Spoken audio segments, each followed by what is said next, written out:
Hi, my name is Zach McCann, and I'd like to talk to you a little bit today about how the shift from feeding hay in the winter to grazing winter annuals affects the rumen and the cow in general.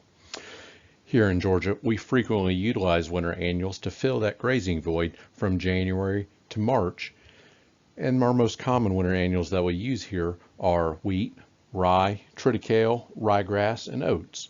They can help us lessen our dependence on hay, as well as utilize our warm season pastures while they're dormant.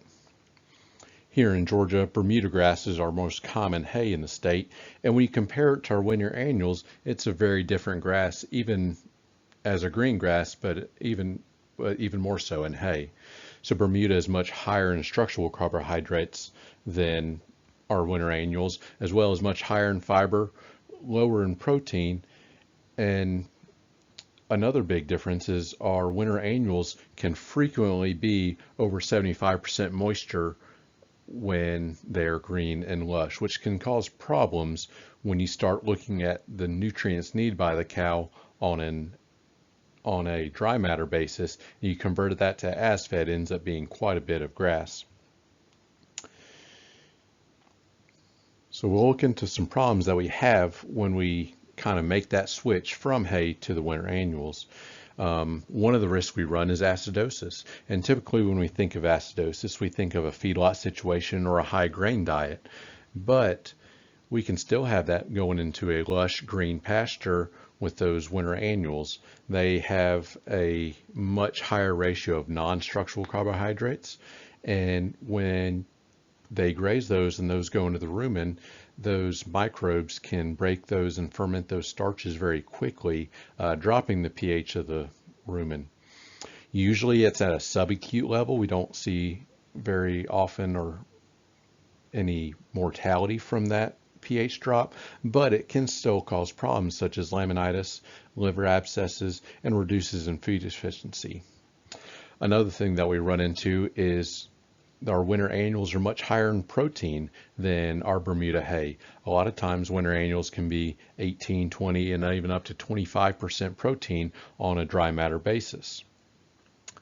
We run into a good portion of that protein is very highly soluble, and when it goes into the rumen, that protein and non-protein nitrogen can be broken down very quickly by ammonia producing bacteria and result in excess ammonia in the rumen. When that rumen gets full of ammonia, it is readily absorbed through the epithelial tissue in the rumen wall. And if it's absorbed at a faster rate than the liver can remove it from the bloodstream, then we get some toxicity effects, which can lead to death in serious cases.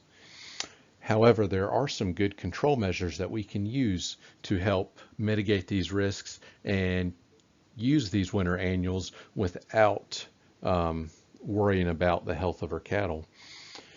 One of the popular options is using ionophores, using a medicated mineral and usually treated with Meninsin or with Bovatec. And this can both help reduce the subacute acidosis that we can run risks of, as well as slow down those hyperammonia producing bacteria and reduce that buildup of ammonia in the rumen. The other quality about adding that mineral is a lot of times those minerals have magnesium in them, which can help reduce any effects of grass tetany we may see from too much potassium in the grass. Another tactic that helps especially with the moisture content of the grass is increasing roughage and continuing to feed some hay.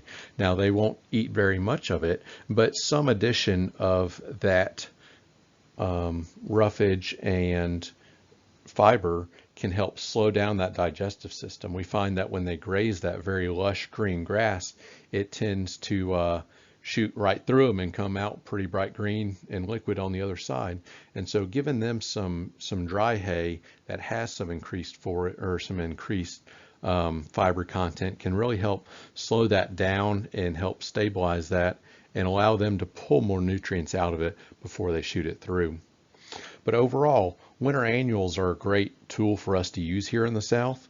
We're blessed with a mild climate through our winter where we can grow wheat, rye and other winter annuals through the winter, and they kind of give us a great tool to put in our pocket for grazing throughout the year. But these are just some of the things that we've got to think about to maintain a healthy herd when we are grazing them in those situations. So thank you for listening. And if you got any questions,